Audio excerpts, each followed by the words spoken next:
Thank you for watching Lord Duncan's Rock and World. This week we have a special guest, Mr. Jim Fortmer himself, all the way from Denver, Colorado, a.k.a. ex-lead singer of the band BABIHED. That's B-A-B-I-H-E-D. You'll see this. You'll see it on your screen here any second. I'll be putting some credits on at the very end as well. And before I forget, by the end of the video, we should have a little special treat where you get a 2-minute video by Jim himself showing you how to make Denver's own homemade green chili, Denver style or Mile High City style. I mean, we'll just say it's the style that we get in Denver, which is pretty much the best green chili I've ever had. And there's no marijuana in it. It just happens to be really good. So there's the intro. Jim, cheers. Good to see you, dude. I haven't seen you. Cheers. The last day I saw you was at that Red and Jerry's. It was a Red and Jerry's, that off-track betting place down on Oxford. Santa Fe and Oxford. Was that for the Kentucky Derby? I believe it was. Yeah, and Mike was there, and the rake was there, and I ended up giving the rake a ride back to all the way downtown on the back of he rode bitch in the back of my 77 Honda CB754. So it took he looked like two big goons, two freaking gorillas riding a football on the way downtown. I mean, it was a big enough bike, but not for two big guys. That would have made a great poster. That's true. A very laughable one. So how you been, Jim? What's new? Oh, well, what's new since, was that 20, 30 years ago we saw it? 25 years ago, probably. Oh, no. It was before 2009 because Jim, because good old Rake said he moved to Austin in 2009. So that was, but I remember having that bike in early 2004, 2005, around there, and maybe 6. Oh. So I didn't know we did. Been a minute for sure. Yeah. You look exactly the same. You haven't aged a day. I can't even say it without laughing. It's all that clean living. Well, there you go. That's right. Yeah, I gave up smoking, and I gained 50 pounds. So that's what I get for that. But I won't talk about smoking or any kind of thing like that. But anyways, well, I quit. Yeah, I quit and gained about 40, and that's what you're telling me. Yeah, losing it. Yeah, that's what happens, I guess. You try to save your heart, and then you end up hurting your heart by gaining weight. So if you do, damned if you don't. Yeah. I actually thought about starting again, just to help me maybe lose 20 pounds. Because, dude, it might work. Dude, trying to go for a walk or walk 2 miles with basically a 50-pound sack on your back, or more like your front side, that's a freaking bitch, dude. Oh yeah. So hey, let me get started on the show. We will get. All right. I'll do some of my basic questions, and we'll touch base on a little bit of other junk that might be a little more up to date. So where are you from originally? I'm from Colorado. I was born in Brighton. Grew up outside Thornton. Went to Thornton High School, and then Regis College. Okay, yeah, and that's where we met Bill, right? No, we met him through the band. I still don't believe Bill ever went to Regis. I think he makes that up, but he might think he went. He might have, but no, I didn't know him at that time. I met him through BABIHED or through the local bands, but that was about 2-3 years after I graduated. Well, he was saying that somebody's uncle or somebody was a roommate of Bill Murray, and that Bill Murray went there and only lasted a quarter, and he got kicked out for not going to class. I heard, I heard Bill Murray went there, got kicked out. I went there at the same time. I believe it was. He was saying it was 82.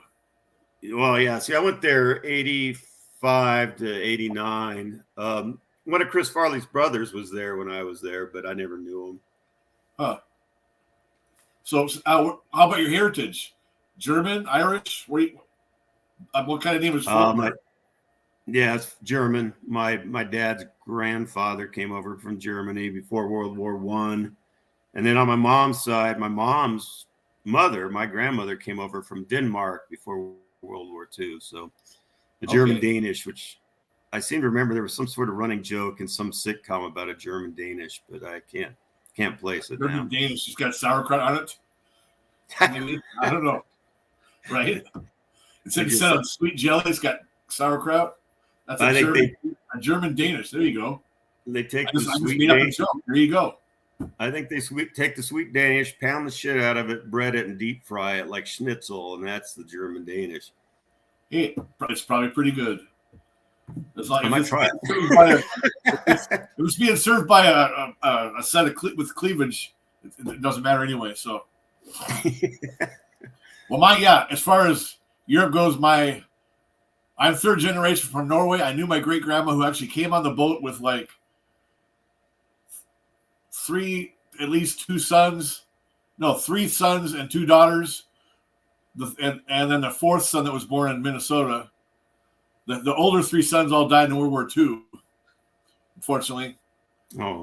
Which is why Grandpa Swentz, that I knew, didn't have to. He spent his time during World War II just in Texas running a little mercantile shop, which gave him experience because when he got out, he had his own little Piggly Wiggly store after the war. So, so you got some Scandinavian in you too. So, and my son's grandfather on his mom's side, his family came from Sweden. So, my son's definitely got a lot of Scandinavian in him. Yeah, sure. Don't you know? That's Minnesota, but yeah. My dad's was my dad's side actually had people that came on the Mayflower. I believe it was a fella named Murphy. So we got Murphys in our name as well. So and his side was all Irish. Favorite music or favorite concert story or favorite your best show ever when you're your most memorable concert or concert memory with a complete disaster or hilarious happenings?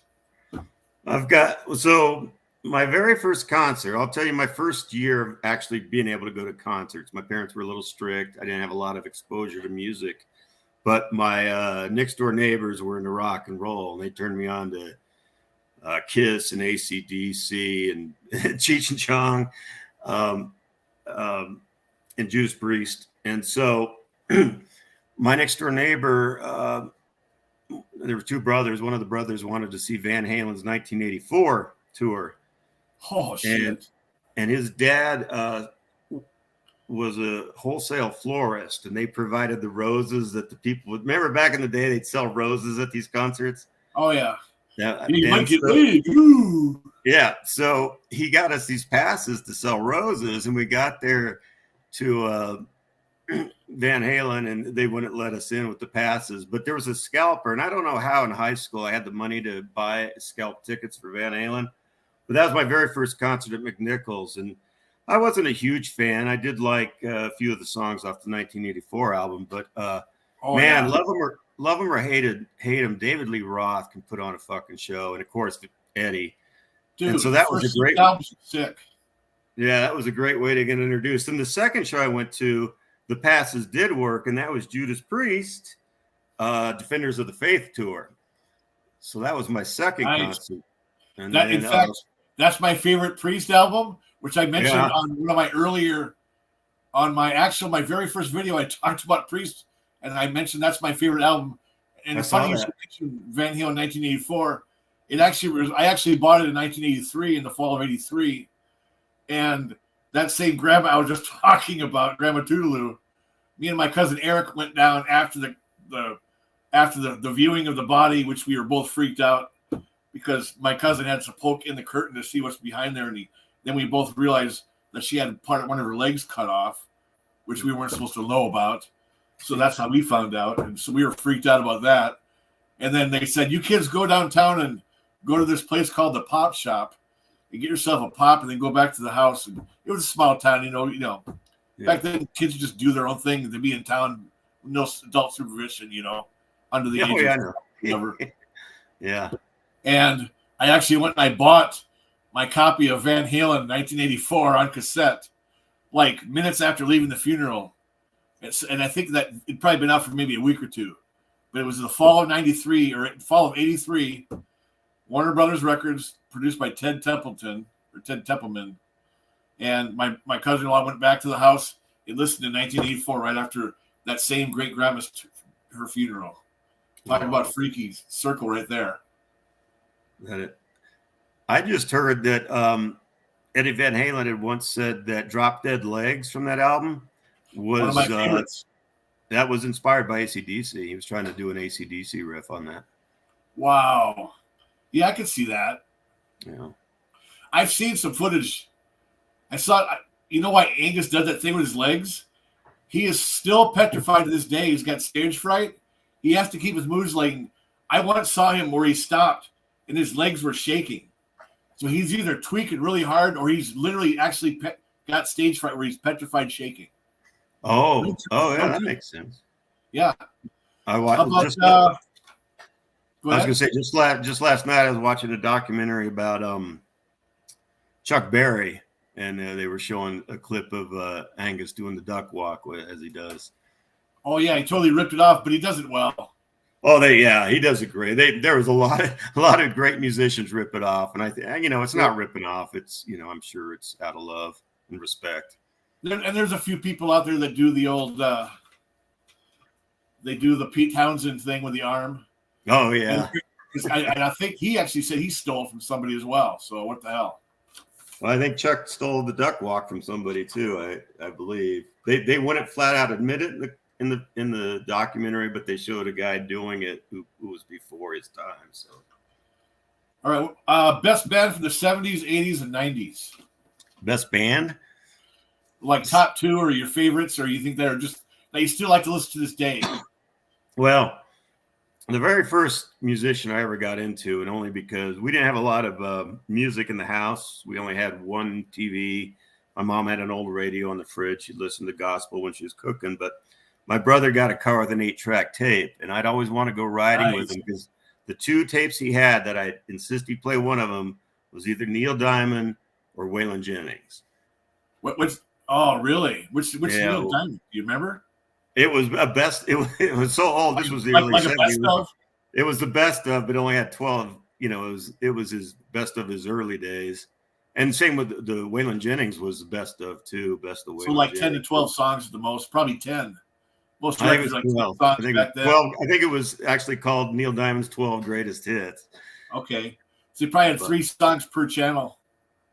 Yeah. And then, yeah. Or in the middle of the song, click on to the next. Yeah. I still have Kiss Love Gun and Destroyer on 8-track, and I hated Kiss Love Gun. They would what they did on frickin' Christine 16. They faded out halfway through the song, then faded back in on channel 3. So when you're trying to record that on your little Emerson tape recorder, it was freaking impossible to have a whole straight. Back in the day, if you want to record shit off the radio, you had to put your little tape recorder up to the fucking radio and hit record. Make sure that little speaker that's that big on your little Emerson tape recorder was by the speaker, and hopefully it's not muffled too much to be able to record songs off the radio. If you didn't have a recorder, the stereo with the radio and tape deck built in yet, Yeah, no, I did that a lot, and then I'd record. The first thing that really turned me on to diverse music was we couldn't afford cable. We didn't have cable, but the PBS station Channel 12 had this video show. Originally, it was called FMTV. Then it was called Teletoons, and I remember I finally had Teletoons. Yeah. And before it was even called anything, I had an old black and white TV in my room. My parents somehow let me have a TV. And it was Friday night or Saturday night. I'm, 12, 13, just flipping through the channels looking for something. And I come across Devo's Whip It video. Into shape it up. And if you're familiar with the video, somebody's clothes are getting whipped off periodically. And for a young man, that was very intriguing to me.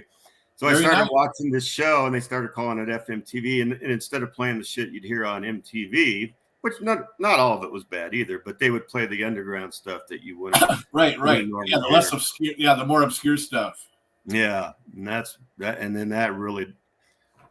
when my music taste kind of grew to a little bit of everything. I'm a guy who likes songs more than bands. Like there's certain songs that I can't get enough of, but I don't necessarily like the rest of the album or anything else the band ever put out. There's a lot of bands like Neil Diamond and who consistently put out great shit for most of his career. Yeah. Fuck yeah, dude. I'm ready to puke every time I hear that damn commercial, though.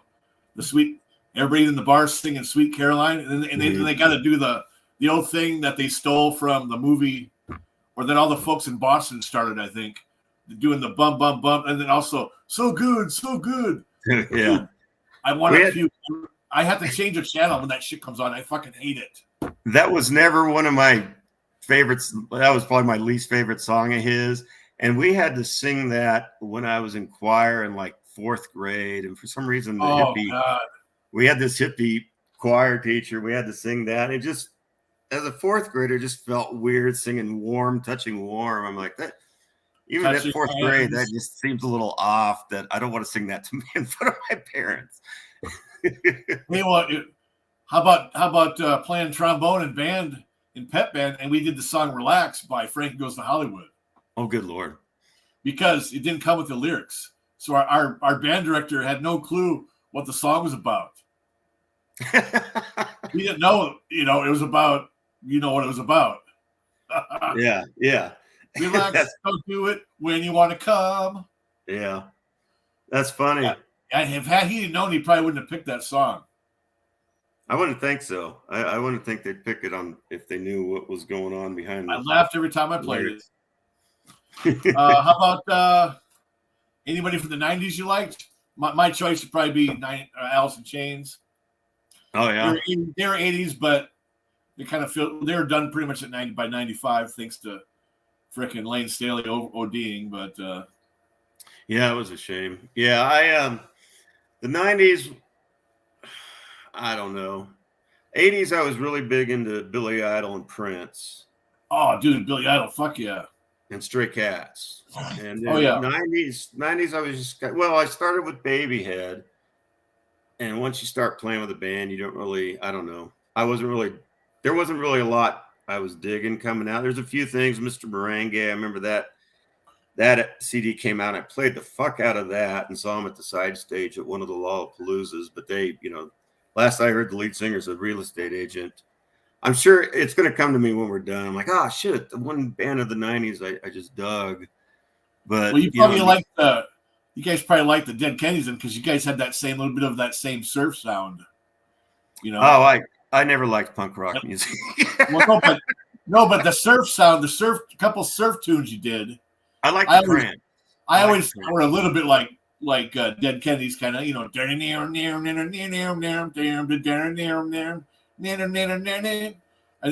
think that song has 2 different names.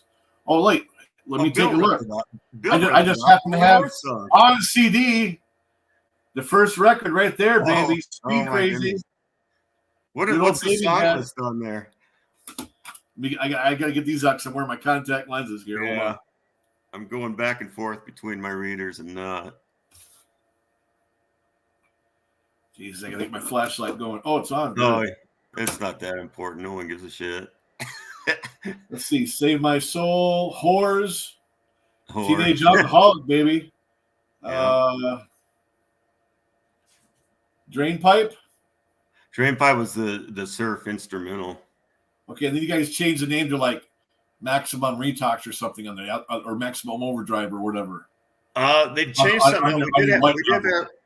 We did have a song later called Maximum Retox, which was a different song that had vocals. But yeah, you're right. They did change it to something else. It was that signature surf tune that Mike wrote that he also did it with his band Electrolux as well. Did he?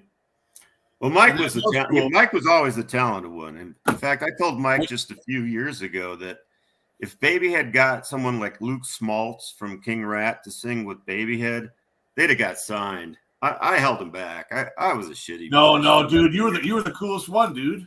No, I was just. You're up there. You're up there chain smoking. I mean, that was a long time ago. To your son, by the way, it was a long time ago. He knows my. You were up there chain smoking, and you had your hair all poofed up, and you were just like. And I think it was always a classic move when the band can't start because the singer isn't here, or the singer's still in the bar getting another drink. Just wait for Jim. Yeah, I had to that was always awesome for the stage. But yeah, I mean, it was fun, but they sure could have done better in the long run. But I'm happy for it. They were 3 very talented guys, and I was lucky to. No, I think your style of singing is way better than Luke's Luke Schmaltz's because you were a little more Jim Morrison / kind of lounge punk rock guy. You know, what is what I always thought.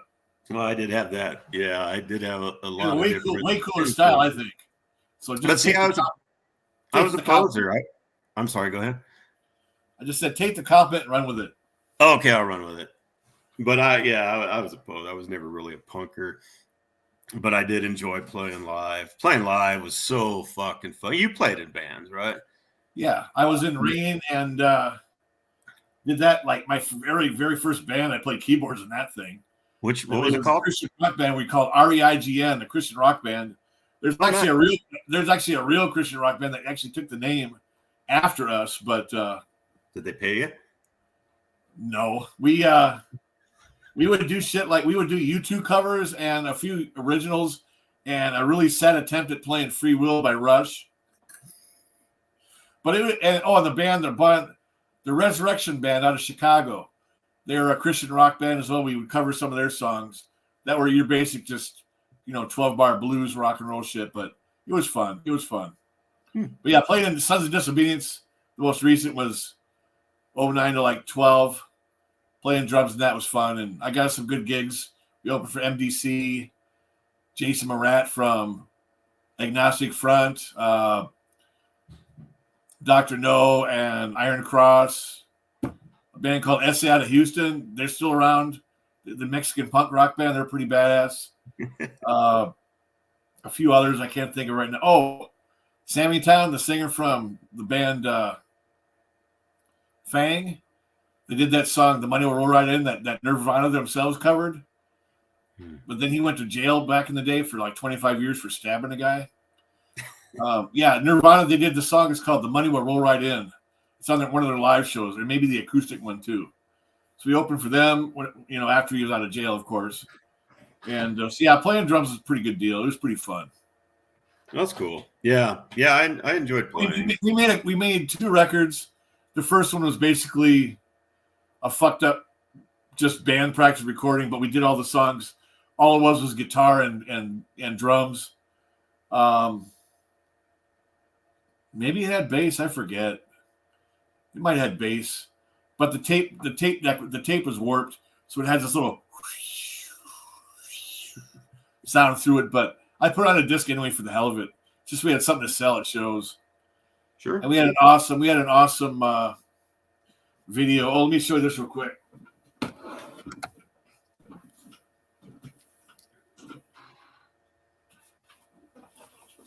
Here's our logo. Nice. So we purposely made it look like like some kind of biker club. Because me, the guitar player and bass player, we were all bikers at the time, so we figured, you know what? Let's make it look like a biker club.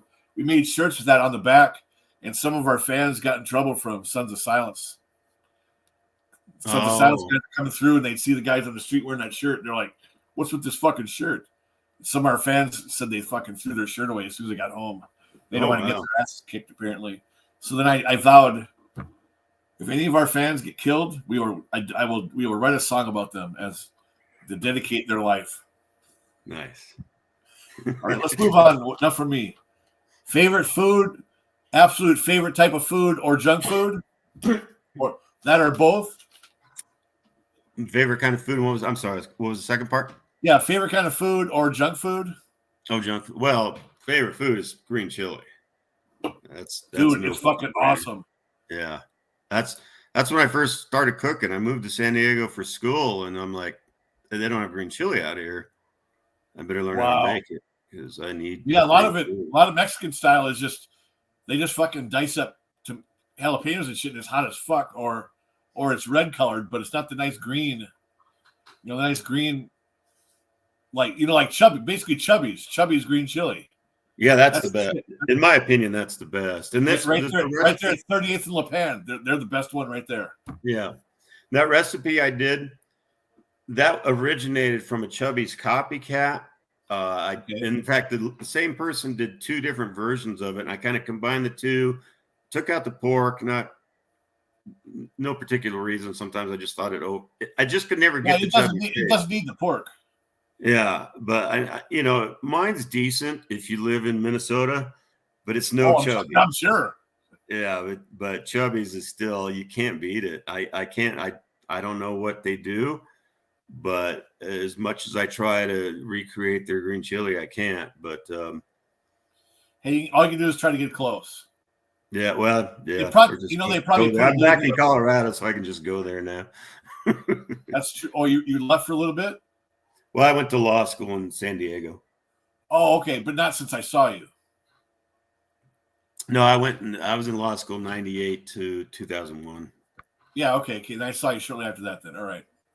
I see. I That's didn't right. That's realize right. we. You just become a lawyer, I think, at that point. That's right. Yeah, well, that sounds right. Yeah, I forgot. I guess I forgot about that whole 2000 era. Right. Well, yeah, it's like you're at the damn Red Jerry's. It's like, I'm a fucking lawyer now. I can blow $300 on a horse. Oh, no. I was either working for the DA or for Legal Shield. Neither one paid. Oh, that's right. That's right. I think you were with DA back then. Down in Lamar. Yeah, I was with my first job was down in Lamar at the DA's How office. about dream vacations or any past vacations that you absolutely had a blast at? Where you got to keep where you can't say anything out loud because it might get you in trouble. Well, no, I really didn't have any. I didn't do a lot of vacations until I had a kid. So all my vacations involved Legos or mouse ears. Sure. We were supposed to go to the USFL championship last summer, and the DIA got all fucked up. We missed our flight. So my son wanted to go to Vegas over. I was like, we can go to Vegas over Christmas. We got a flight credit and we got to use it. Oh, yeah, for sure. I mean, just honestly, this sounds dorky, but my best vacations are when I'm with my son. Oh, And sometimes his mom, even though we're divorced, she's still my best friend. And she's been on a few. She didn't go to Vegas with us because she had something else going on, but we do a lot of vacations together. And we did a Disney cruise. We had adjoining rooms, and he would spend one night with her, one night with me. And the Disney cruise was great. Except he hated the ocean. I'm sorry. He had more fun with you anyway. I'm sorry, I shouldn't have interrupted. Well, yeah. Hopefully he had more fun. I had a lot of fun. He didn't like the ocean. Awesome. He didn't like the beach. He's 13 now? Yeah. And that's cool. His vacation, that's a rough age. You can't drive. You can't do shit. Yeah. But you know about there's stuff in the world already at 13, but you just can't do anything. You just gotta basically pay your dues is all you can do. Well, he's got a dad who's a pushover, so he gets away with a lot. That's good. That's good. And he digs football. Like, so this year I said, what do you want to do for vacation? He's like, I'd like to take a couple road trips down to Dodge City, Kansas to see the arena football team. We went there last year. He loves it. He loves arena football. So we're gonna. What's the name of the team? What's the name of the team? Southwest Kansas Storm. He's a huge fan. Nice. Pretty good then, or what? What's that? Are they pretty good? Well, they weren't last year, but they moved. And this year they moved up to the big arena league, which is actually going to have games are going to be televised on the NFL channel this year for the Arena League. Oh, cool. And we thought Denver was going to get a team. He was really excited for Denver to get a team, but when they didn't, here at Southwest Kansas Storm is going to be in that league. So we'll see how they do this year. I don't know. That's cool. How about favorite movies? Any like top 3 favorite movies of all time? Oh, that's a tough one, right? I mean, Star Wars. Did you see the trailer for there's 2? I saw 2 trailers. We got 2 more Star Wars movies coming, dude. I heard talk. We got one about Vader. You know, the Dark Years. Weren't all of them about Vader the Dark Years? The first 6 about Vader the Dark Years. No, but this is the one basically between number 3 and 4. Oh. So this is where they show him in the water and they're saving him after he almost burns to death on the planet number 3 before the original Star Wars in 78. Yeah. And then there's another one coming out with our whole crew with what's her name, Daisy, and the black dude and Mr. Oscar something, Isaac Oscar from the last three. Yeah. Another one coming out 25, or I think it's 2026. Got to wait for that. I'm about done. I'm the same way, but damn it. I'll probably watch it. I gotta go. Yeah, I just thought, you know what? You're right. The first three, when they came back doing stuff in the early aughts, those were kind of like whatever. But then the last two were fucking great. You know, number 7, 8, and 9 were absolutely great. I thought. Did you like them? I thought they were great. And you know what? I still say they can still bring back Han Solo because he gets stabbed in the side, but we never actually see his dead body. He can still be alive. I didn't like the way they offed him. I knew Harrison Ford didn't want to do it to begin with, so I didn't know. I had a feeling he was going to die, but it's so cheesy. The one I did like of the recent ones was the standalone Rogue One. Yeah, I thought that was probably my second favorite Star Wars movie. Is Rogue One. What about the Solo one, the Han Solo one? Oh, that was pretty good too. You like that? Oh, I hated that one. I loved it. I thought it was great. And I wasn't the only one. Well, I liked it at least. The other movie I really dig, it's more recent, was Once Upon a Time in Hollywood.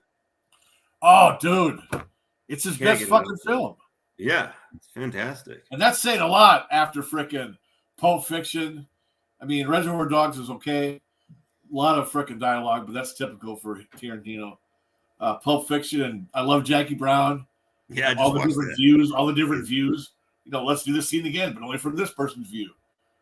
Jackie Brown in the soundtrack, and Kill Bill 1 and 2. Oh my God, Uma Thurman, I freaking love you.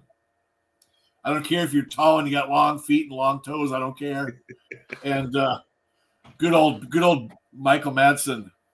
That woman, she's had it rough, and we deserve to die. I love that. Dude, Hateful Eight. Oh, Inglourious Basterds, Hateful Eight, Django, and then that. Oh my God, dude! The whole time you're nervous, what's going to happen because you're afraid, but because you know about history as far as Helter Skelter goes, and you're like, oh my God, what a great fucking ending. I won't say anything about it. I don't want to spoil it for anybody else if they haven't seen it. But if you have not seen Once Upon a Time in Hollywood, you have to see it now. Well, Brad Pitt was so awesome. He got an Oscar just as supporting actor. Yeah, that was really good. And the other one you mentioned, and the one that takes place during World War II, Inglourious Basterds. If you notice, they have each, not scene, but each section of the movie has a title, and one of the titles of in Inglourious Basterds is Once Upon a Time in Germany. And they do the same thing in Inglourious Basterds at the end as they do in Once Upon a Time in Hollywood. They kind of change history a little bit. God, I guess I never noticed that. Yeah. So that wasn't his first time. Once Upon a Time in Hollywood wasn't his first time kind of changing history for the better. Right. Well, and then inside Pulp Fiction, in the thrift store / gun shop, where Ving Rhames ends up getting raped. Mm-hmm. There's that samurai sword up on the wall, and apparently, all these movies have scenes that can all go together for a totally different movie. And also the same thing with all the stuntmen, like Stuntman Mike from Death Proof, Kurt Russell. Yeah. And the stuntman, played by Brad Pitt. All that shit can apparently he can actually make something with all of this all comes back together. Because I think Kurt Russell's in Once Upon a Time in Hollywood, right? And he is Stuntman Mike, right? I don't know if he's Stuntman Mike. He's the stunt director.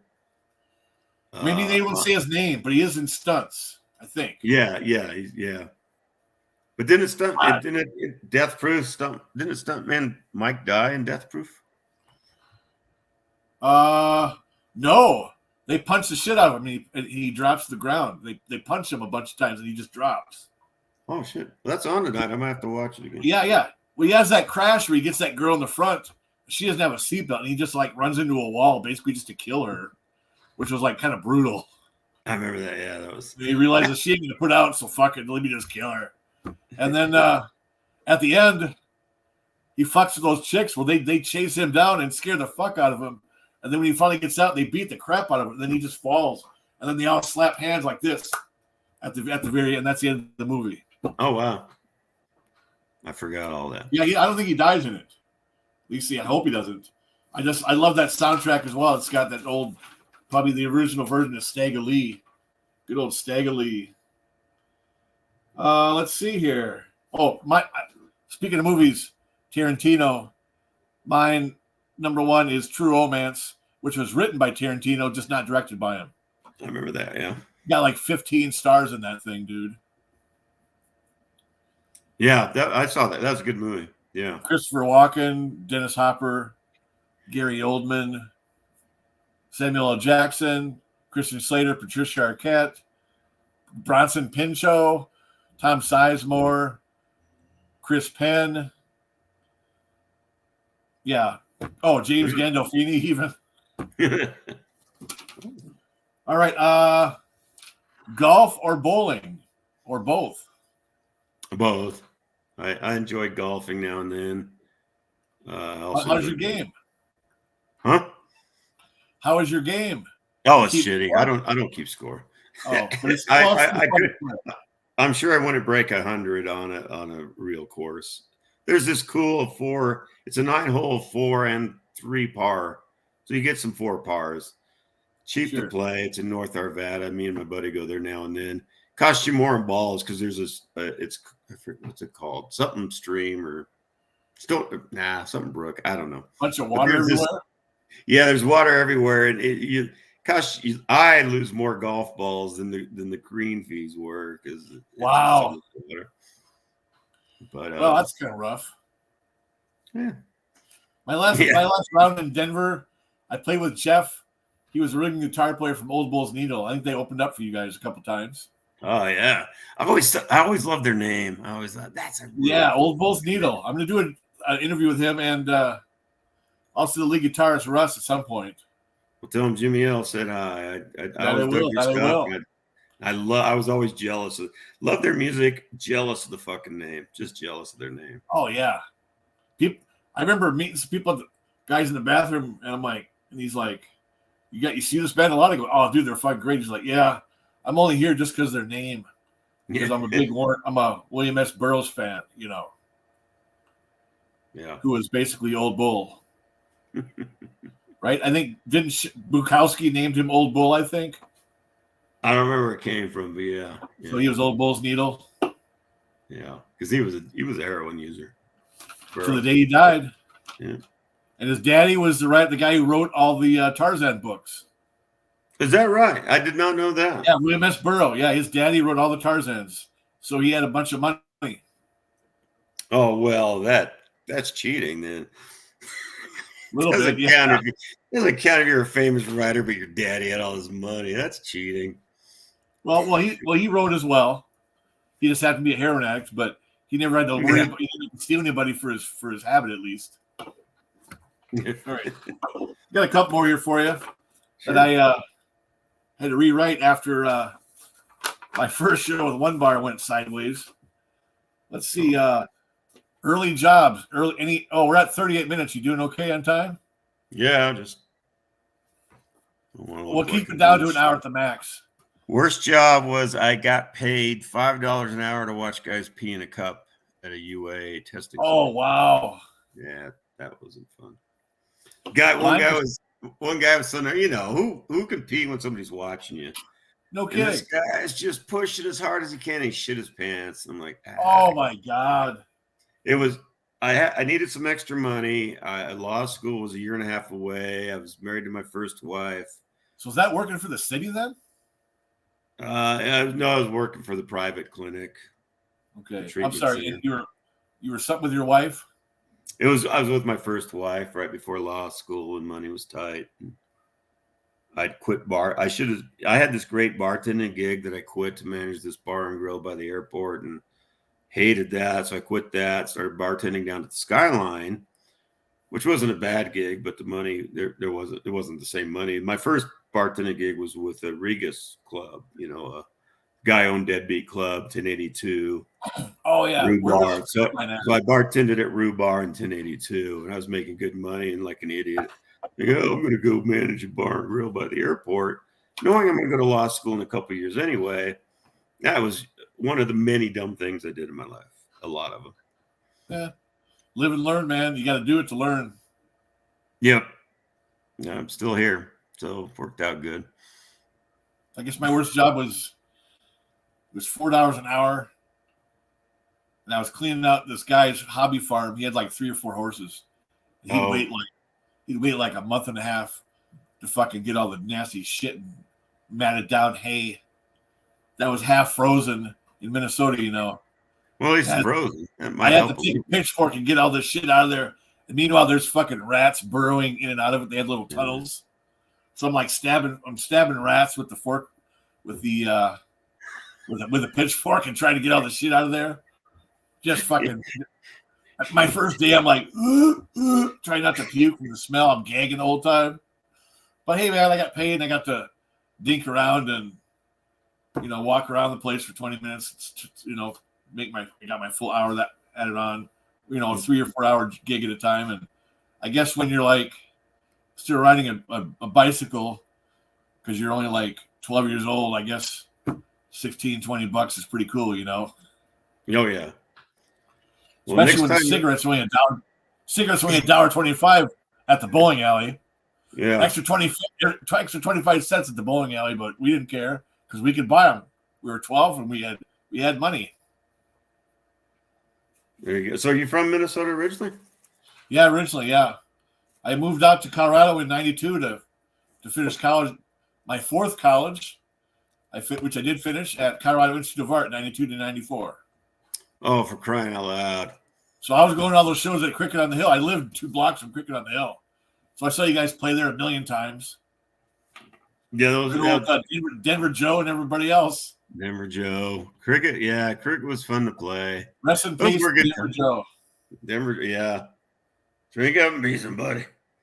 That's right. I just loved how he would rag on people in the audience. He'd rag on some dude. Dude, leave her alone. She's not into you.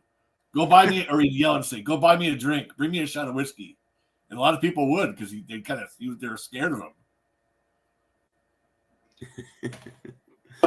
Yeah. All right, I'm just about finished here.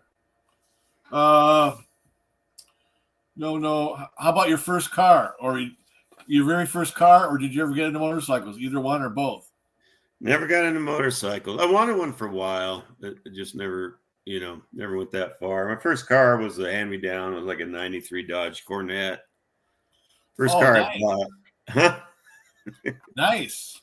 A Corvette? It sounds cool, but mine was a 4-door. I could have done something with it, but as soon as I went to college, I bought a 76 280Z. I dug the 280Z. Nice. Now I drive a RAV4. So, you ever date a brown Latino or Asian woman? Oh, I had no criteria when it came to dating women. I've dated them all. I was a skirt chasing asshole. I'll admit this. I was a skirt chasing asshole. About 4 or 5 years ago, I stopped dating. I just lost the interest in the reason you date. Well, you lose testosterone after a while.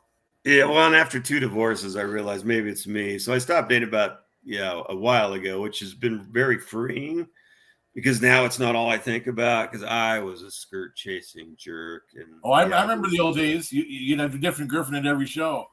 Yeah. Even though I probably had a real girlfriend back home, I was a shitty dude. What's funny? Well, it's not funny. Is a lot of the women I dated back in the day that I really fucked over were still friends. In fact, Tristan's mom, who my second wife, we actually dated back then and broke up. Then I got married, and then that didn't work out. I came back from law school, started dating again, got married. Marriage didn't work, but we're still great friends, and we got a great son out of it. So it worked out. Pretty That's lucky. awesome. I bitch and moan a lot. Pretty goddamn lucky when it comes to women not wanting to kill me even when I dick them over. For the there's a few, I'm sure, but for the most part, we're still friends, and I've learned from it, and I've stepped away from that. And now I focus on cooking.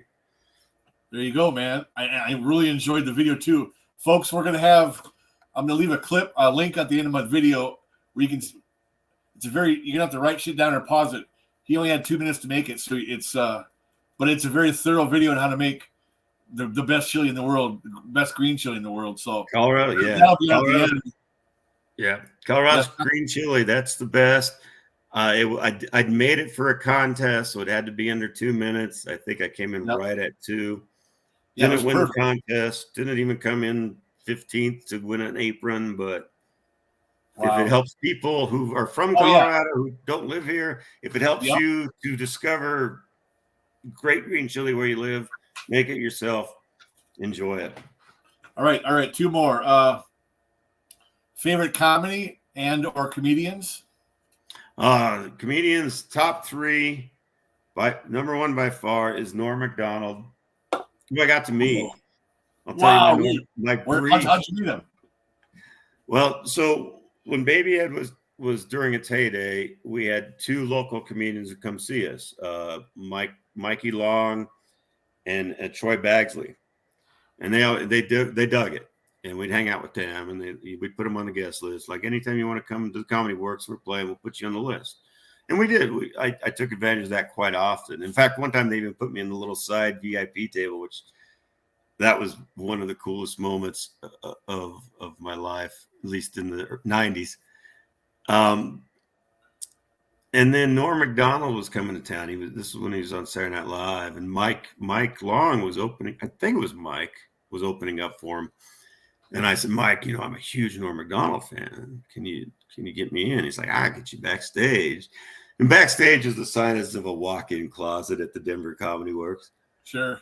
And there's little chairs around the edges, but no food. No, you just sit there, drink. You bring your own drinks, and I was sitting next to Norm, and a little jibber jabber, and I looked at him. I said, I've been a huge fan of yours since I think it was called the A-List, which was something on Comedy Central's predecessor, where they show comedians for a half hour, and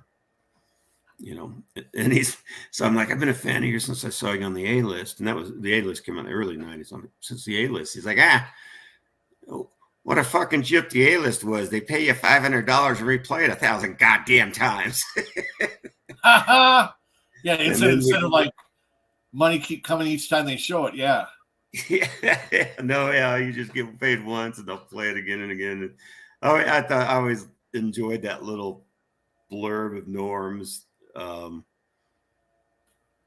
didn't talk much after that. And then my other 2 favorite comedians would be, especially alive today, Dave Chappelle, and then Bill Burr would be number 3. Oh yeah. Did you see that movie put out called Old Dads? I did. That was great. This guy's bitching at him for smoking while the guy's vaping outside. Oh, you can't smoke out here. Dude, I'm outside. What the fuck? Do you ever see his driving videos when he just drives and comments? Like, get the fuck out of here, you idiot. And then he's like, oh, good job. Thank you. I drive I made my son watch him because I'm the exact same way when I drive. I'm just yelling at people. Oh, yeah. One of my sons. Speed up already. Go. When my son was like 3, he hadn't said a whole lot. He was in the back. He was obviously in the back in the baby seat. And we're at a stoplight, and the light turns green, and the people in front of us weren't moving. And before I could bitch, my 3-year-old in the back's like, fucking go. I'm like, now I got to work on my language. He's catching on. So that's classic. When he was younger, I used a lot of for crying out louds and for the love of Pete's. And he knows how to say that too. Yeah. But now he's Very old enough nice. to say the other stuff. Mine would be Richard Pryor, and probably Chappelle as well. Oh, a little bit of Red Fox. Make sure you look up a video by Red Fox. It's called "You Got to Wash Your Ass." And apparently, put a record out with that theme. Yeah, Red Fox, "Wash Your Ass." It's about 5 minutes long. All right. I got to see Tommy Chong at the Comedy Works in Denver. Oh, wow, that'd be cool. This is, I think, before or after he got arrested. But dude, I don't think I've laughed as hard since then. His impersonating when he does this is a dog or a cat taking a shit. Then he does this and he does this. And then he squats and then he arches his back. Oh my God. I thought I would. Oh my God. I was in pain the next day after that. I'll have to check that out. And I got to see George Carlin in '91 because my roommate had a ticket and the date flaked. So I saw that down when I was going to college in Mankato back in 1990. So that was badass too. That's cool. Yeah, George Carlin, yeah. But I think I'll wrap it up. My last question would have been, you got any pets? Any pets or tattoos? I got one tattoo, and I'm surprised the pets, normally when I'm sitting here, they're all over me. But we have two cats and a tattoo. Daisy, come here. You'll see her on one of my videos someday. She doesn't want to get out of bed, apparently. I saw your dog at the your video when you're making the. Was it Kung Pao? Some kind of food. Yeah, I think I saw you. Is it the dog you're calling for? Or do you have another little pet? dog, little Daisy. Well, she looks. I'll leave her alone. She looks comfortable in her blanket. She's been running around all afternoon in the sunshine. So what the hell? Nice. Well, any other news or any kind of updates and once again, people, here's one of the albums, BABIHED, Speed Crazy. You can find a white album, another one called Maximum Retox. Well, yeah, I think Maximum Retox. That's got a white cover. I know for a fact that's on YouTube for sure. Yeah, Maximum Retox. I think Bill turned that in the white album, threw it on YouTube, added some songs from New Country Boy, which was a band him and I did with a couple other dudes.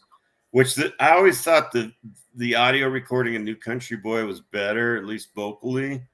Okay. So I didn't complain about him adding those songs as BABIHED. I'm sure Mike and Mark have something different to say about it. Well, yeah, and Bill already told me he's mailing me a copy of that, so that I can do a review on it or something. No, geez. He could do a review on those recipes I sent you. I want you to make absolutely for sure. Yeah, I got that link too. I will share that link as well if you'd like. Yeah, if you want. I mean, it's just about 20 of my favorite recipes that I've tinkered with. Is it you making all of them, or is it a link, or is this just the paperwork? No, it's me. A lot of them are based on something else, but I always, even though it's not copyright to repeat a recipe, I never felt right doing it. So I made this recipe book for Mark's. Well, it was going to be for Mark's wedding. I realized I better make sure they taste good. I want to take all the pictures. So it took 2 years, 2 years to make 20 recipes. So it became a housewarming present. And then I'm in some friends of mine from the BABIHED day. Well, buddy of mine from high school and three others from the BABIHED days. We do this brunch potluck every 3-4 months. And so I emailed them that as a little holiday gift. But yeah, everything there I've tinkered with. The pictures are all mine except the yakisoba. I did steal that. Mine still looks better, but I just had to get it done. I didn't want to make yakisoba. And the big one I love is the crab cake popper. I saw this crab cakes, but it's a popper. Yeah, so I saw this video. It's this TV show. I learned a lot of cooking from PBS. It was this show called Kitchen Queens New Orleans, and this gal made this seafood stuffed pepper. And normally, I guess they bake it, but they stuffed this bell pepper with a seafood mix, but she deep fried it. And I was watching her make it. I'm like, God, the seafood mix is really just a crab cake mix with additional seafood. And I hate bell peppers, but I thought, well, maybe if I stuff it into a roasted poblano, I'll call it a relleno. The poblano couldn't handle the stuffing, but then I roasted some jalapenos, stuffed them, because she deep fried hers. So I did the double dredged deep fried method that she used. Yeah, green pepper doesn't sound right. Yeah. Yeah, but Your roasted idea jalapeno. sounds way better. Yeah, so it's my crab cake popper, and that's the one I probably is most original of all the recipes. But they're all good. So yeah, give it away. I mean, and I'd love to read the comments later if anybody tried them and thinks it sucks. That they will.